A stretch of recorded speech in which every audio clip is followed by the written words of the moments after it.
بسم اللہ الرحمن الرحیم۔ معزز و محتشم سامعین، آج ہم ایران کے سیاسی حالات دیکھیں گے۔ ساسانی خاندان کے عہد حکومت میں ایران کے سیاسی حالات بیان کرنے سے پہلے پارتھیا کے عہد اقتدار میں ایران کے سیاسی حالات کا تذکرہ سامعین کے لیے فائدہ سے خالی نہ ہوگا۔ پارتھیا کے عہد حکومت میں ایران کے 7 خاندانوں کو سیاسی اور معاشی لحاظ سے دیگر ایرانی قبائل پر برتری حاصل تھی۔ ان 7 خاندانوں میں 2 تو شاہی خاندان تھے۔ ان کے علاوہ 5 خاندانوں میں سے 2 خاندان امتیازی شان کے مالک تھے۔ ایک تو سورین کا خاندان تھا۔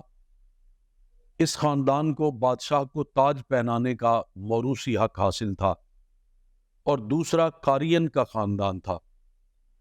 ان گھرانوں میں جو لوگ گاؤں کے سربراہ تھے وہی حکومت کے مرکز ثقل تھے، اور انہی میں وہ بڑے بڑے باجگزار حاکم تھے جو شاہی فوج کے لیے اپنی رعایا سے سپاہی بھرتی کرتے تھے۔ رعایا یا کسان جن کے ذمہ فوجی خدمت ہوتی تھی، وہ ان طاقتور سرداروں کے قبضہ میں ایک طرح کی غلامی کی زندگی بسر کرتے تھے۔ عہدہ شاہی اشکانی خاندان کے ساتھ مخصوص تھا، لیکن یہ ضروری نہ تھا کہ باپ کے بعد بیٹا ہی جانشین ہو۔ اس خاندان کے اکابر اس بات کا فیصلہ کرتے تھے کہ کس کو بادشاہ ہونا چاہیے۔ صوبوں کی گورنری شاہی خاندان اور باقی 6 ممتاز خاندانوں کے ممبروں کے لیے مخصوص تھی۔ مجلس شورا بھی شاہی گھرانے کے شہزادوں اور بقیہ 6 ممتاز خاندانوں کے رؤساء پر مشتمل ہوتی۔ پارتھی عہد کے ایک امیر کبیر کا کامل نمونہ سورین ہے۔ مشہور یونانی تذکرہ نگار پلوٹارک اس کی تصویر بئی الفاظ پیش کرتا ہے: تمول، نجابت، شان و شوکت میں بادشاہ کے بعد اس کا اولین درجہ تھا۔ شجاعت، لیاقت کے اعتبار سے وہ پارتھیوں میں برترین تھا۔ قد و قامت اور جسمانی خوبصورتی میں اس کا کوئی ثانی نہ تھا۔ جب وہ کسی مہم پر جاتا تھا تو اس کے ہمراہ 1000 اونٹ ہوتے تھے جن پر اس کا سامان لادا جاتا تھا۔ 200 رتھوں میں اس کی خواصیں سوار ہوتی تھی، 1000 زرہ پوش سوار، اور اس سے کہیں زیادہ سپاہی ہلکے ہتھیاروں کے ساتھ باڈی گارڈ کے طور پر اس کے ہم رکاب ہوتے تھے۔ ان 10,000 سواروں میں سے کچھ تو اس کی رعایا تھے، کچھ اس کے غلام۔ لڑائی کے دن وہ اپنی فوج کو ساتھ لیے زنانہ بناؤ سنگار کے ساتھ میدان میں نکلتا تھا۔ چہرے پر غازہ، بالوں میں مانگ نکالتا تھا۔ وہ اپنے حرم کو اپنے ساتھ رکھتا تھا اور میدان جنگ میں بھی عیش و عشرت کی راتیں بسر کرتا تھا، یعنی مے نوشی، راگ رنگ، عشق و محبت کے شغلوں سے اپنا جی بہلاتا تھا۔ اس کے اس عہد کے دوسرے رؤساء کی ظاہری دولت و حشمت اور رنگین زندگی کے بارے میں آپ بآسانی اندازہ لگا سکتے ہیں۔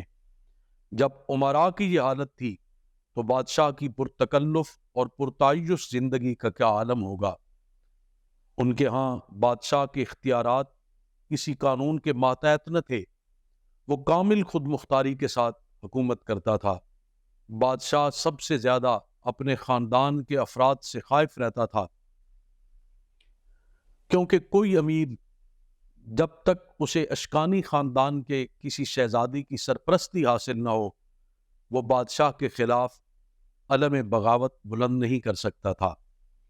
اسی وجہ سے اشکانی خاندان کے بادشاہ بسا اوقات اپنے خاندان کے لوگوں کا بے رحمی کے ساتھ قتل عام کرتے تھے۔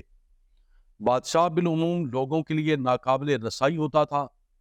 جاہ و جلال کے امتیازی حقوق جو اس کے لیے مخصوص تھے، ان میں ایک یہ تھا کہ وہ اونچا تاج پہنتا اور زرعی پلنگ پر سوتا تھا۔ سلطنت کا خزانہ اور بادشاہ کا ذاتی خزانہ ایک ہی چیز تھی۔ پارتھیوں کے عہد حکومت میں بلکہ ان سے پہلے بھی ایران تقریباً 240 چھوٹی چھوٹی ریاستوں میں بٹا ہوا تھا۔ ساسانی خاندان کے عہد اقتدار میں ایران کو طوائف الملوکی کی لعنت سے نجات ملی۔ وہ ایک آزاد، متحد اور طاقتور ملک کی حیثیت سے صفحۂ تاریخ پر ابھرا۔ ساسانی خاندان کی حکومت کا آغاز۔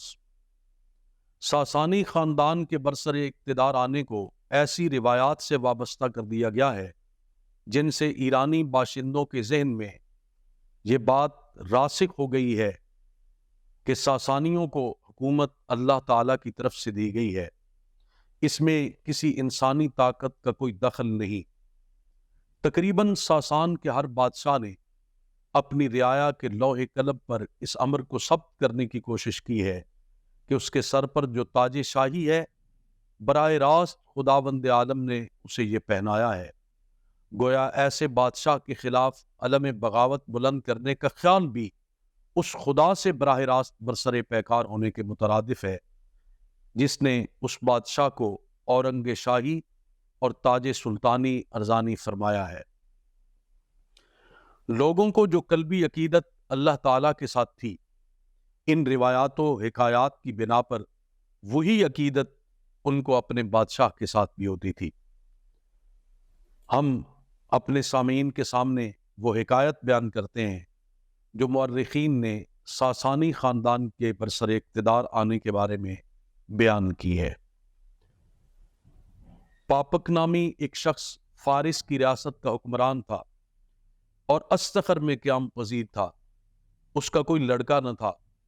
ایک رات اس نے خواب میں دیکھا کہ ساسان جو اس کا چرواہا تھا اس کے سر پر آفتاب طلوع ہو رہا ہے اور اپنی روشنی سے ساری دنیا کو منور کر رہا ہے۔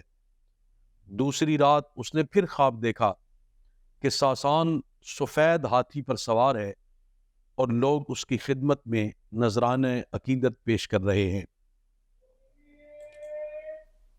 تیسری رات پھر اس نے خواب دیکھا کہ پاکیزہ آگ ساسان کے گھر میں جل رہی ہے اور رفتہ رفتہ تیز تر ہو رہی ہے، یہاں تک کہ اس کی روشنی سے سارا جہان چمک اٹھا ہے۔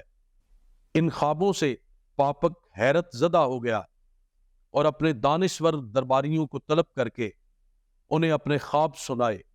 سب نے اتفاق رائے سے ان خوابوں کی یہ تعبیر بتائی کہ ساسان یا اس کا بیٹا بادشاہی حاصل کر لے گا۔